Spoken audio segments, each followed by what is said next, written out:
আল্লাহ পাক রব্বুল আলামিন তাওহীদের ক্ষেত্রে সামান্য ভেজাল পছন্দ করেন না। তাওহীদ বলতে আমরা কি বুঝি? তাওহীদ বলতে কি বুঝি?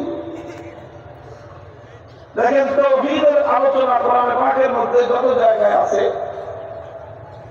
এর অধিকাংশ জায়গাগুলোতে তাওহীদের বিপরীতে আরেকটা শব্দ আল্লাহ পাক রব্বুল আলামিন প্রয়োগ করেছেন।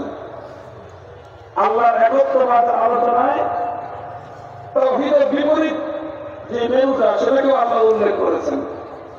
কারণ এটা একটা আরবি প্রবাদ আছে, মানুষের ছাত্ররা তো জানো, وبضدها تتبين الأشياء وبضدها تتبين الأشياء। যে কোনো জিনিসের পূর্ণাঙ্গ পরিচয় পেতে হলে তার বিপরীত দিকটা জানলে খুব ভালো করে বুঝে আসে। রাত কাকে বলে? দিনকে যদি তুমি বুঝে থাকো যে দিবস কি জিনিস, তাহলে তুমি রজনীটাকে ভালো করে বুঝতে পারবা। আলো কি জিনিস? অন্ধকারকে দিয়ে আলোকে ভালো করে বোঝা যায়। তাওহীদ কি জিনিস? শিরককে দিয়ে তাওহীদকে ভালো করে বোঝা যায়। যে এটা হলো শিরক, এর বিপরীত হলো তাওহীদ। এটা হলো তাওহীদ, এর বিপরীত হলো শিরক। এই জন্য কোরআন পাকের অধিকাংশ আলোচনার মধ্যে তাওহীদ সংক্রান্ত, যে তাওহীদের বিপরীত দিকটা শিরকের আলোচনা আল্লাহ পাক রব্বুল আলামিন করেছেন। এবং শিরকের আলোচনা করতে গিয়ে আল্লাহ পাক রব্বুল আলামিন একটা শব্দ বারংবার কোরআন পাকের মধ্যে প্রয়োগ করেছেন, সেটা হলো তাগুত। ألم تر إلى الذين يزعمون أنهم آمنوا بما أنزل إليك وما أنزل من قبلك يريدون أن يتحاكموا إلى الطاغوت وقد أمروا أن يكفروا به ويريد الشيطان أن يضلهم ضلالا بعيدا। আল্লাহ বলেন, বড় ক্ষোভ এবং আশ্চর্য নিয়ে, বড় আশ্চর্য নিয়ে আল্লাহ বলেন যে দেখো, কিছু মানুষ এমন আছে যে তারা তারা দাবি করে যে তারা ঈমানদার। এটা কোরআনের শব্দ, আমি কোনো ব্যাখ্যা করলাম না। কোরআনে কালাম আছে, শব্দের অর্থ বলতেছি যমুন আন্নাহুম আমানু, তারা দাবি করে যে তারা কি বললাম, তারা ঈমানদার। কিছু মানুষ আছে তারা দাবি করে যে তারা, অথচ ইউরিদুনা ইয়াতাহাকামু ইলা তাগুত, তারা চায় যে তারা তাগুতের ফয়সালা মানবে। তারা চায় যে তাদেরকে তাগুত সিদ্ধান্ত দিবে। তারা চায় যে তারা তাগুতের বিচার চাইবে। তারা তাগুতের বিচার চাইতে চায়, তারা তাগুতের বিচার চায়। কোরআন বলছে, আল্লাহ বলছেন যে তুমি নিজেকে ঈমানদার বলে পরিচয় দিবা, আবার তাগুতের বিচার চাইবা।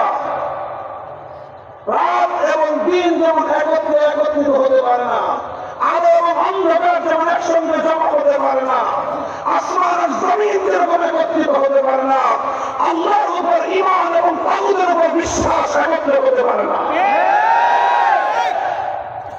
আল্লাহর কথা। আল্লাহ বলছেন, পৃথিবীতে এক আশ্চর্যজনক জিনিস যে সে দাবিও করবে ঈমানদার, আবার তাগুতের বিচার চাইবে, এটা কশ্চিনকালে হতে পারে না। তুমি ঈমানদার হলে তাগুতের কাছে বিচার চাইতে পারো না, আর তাগুতের ফয়সালা চাইলে ঈমানদার হতে পারো না।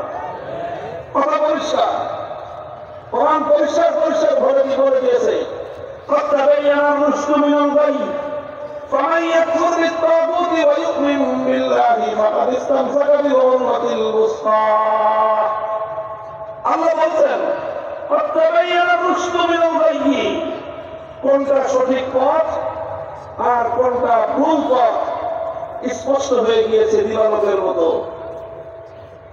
فمن يكفر بالطاغوت ويؤمن بالله, যে তুমি যদি আল্লাহর উপর ঈমান আনো, সঙ্গে সঙ্গে তাগুতকে যদি অস্বীকার করো, ফাকাদ ইসতামসাকা বিল উরওয়াতিল উসকা, তাহলেই কেবলমাত্র তুমি নিশ্চিতভাবে তুমি মুক্তির পথ ধারণ করলা, মুক্তির পথে পরিচালিত হলা। একসঙ্গে দুটো করতে হবে, আল্লাহকে মানতে হবে, আল্লাহকে বিশ্বাস করতে হবে, তাগুতকে অস্বীকার করতে হবে।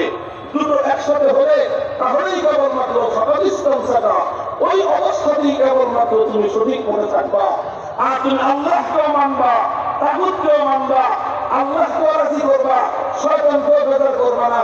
এই ধরনের ভণ্ডামের মুনাফিকের জায়গা অন্য কোথাও থাকতে পারে, ইসলামের মধ্যে না। কোরআন পরিষ্কার, ঈমান বিল্লাহ কুফর বিত-তাগুত একসঙ্গে হবে। যেখানে ঈমান বিল্লাহ সেখানে কুফর বিত-তাগুত হবে, যেখানে ঈমান বিত-তাগুত সেখানে ঈমান বিল্লাহ জমা হতে পারে না। কোরআন আয়াত একটার পর একটা বলে গিয়েছে। আল্লাহ বলেছেন, আল্লাযীনা আমানু ইউকাতিলুনা ফী সাবিলিল্লাহ ওয়াল্লাযীনা কাফারু ইউকাতিলুনা ফী সাবিলিত-তাগুত। আল্লাহ বলেন, যারা ঈমানদার তারা লড়াই করে কার পথে? জোরে বলেন, লড়াই কার পথে? আল্লাহর পথে। আল্লাহর নামে লড়াই হবে, সংগ্রাম হবে, যুদ্ধ হবে। প্রয়োজনে আল্লাহর দ্বীনকে জিন্দা করার জন্য যা করতে হয় আল্লাহর উপর ঈমানদার তাই করতে হবে।